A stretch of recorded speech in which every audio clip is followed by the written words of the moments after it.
Hello, welcome to Himvita Physiotherapy. Today we are discussing about a very interesting joint, that is knee joint. It is the largest and complex joint of the human body. It has four bones, that is femur, tibia, fibula and patella. Let's come to the articulating structures. It constitutes of tibiofemoral joint, that is in between tibia and medial and lateral condyle of the femur. Now let's come to the second one. The second one is patellofemoral joint.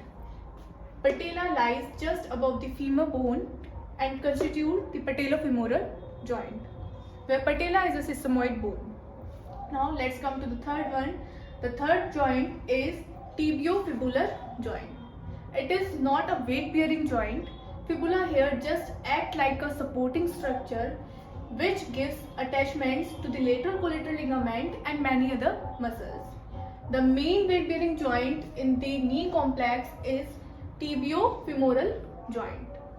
Now let's come to the internal structures of the knee joint. The knee joint is covered completely with a dense structure that is called joint capsule.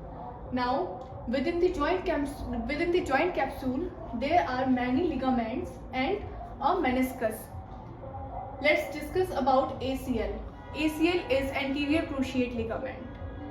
It supports the knee joint. It holds the knee joint while we are performing a movement that is called flexion of the knee joint. Now let's come to the PCL, that is posterior cruciate ligament. It supports and holds the knee joint while we are performing knee extension. Now let's come to the medial and lateral collateral ligaments of the knee. Medial and lateral collateral ligaments are very dense structure which are supporting the knee from the medial side and the lateral side. The last one is the meniscus. Meniscus is shock absorbing structure which is present in between tibia and medial and lateral condyle of the femur. Meniscus itself has two parts, that is medial meniscus and lateral meniscus.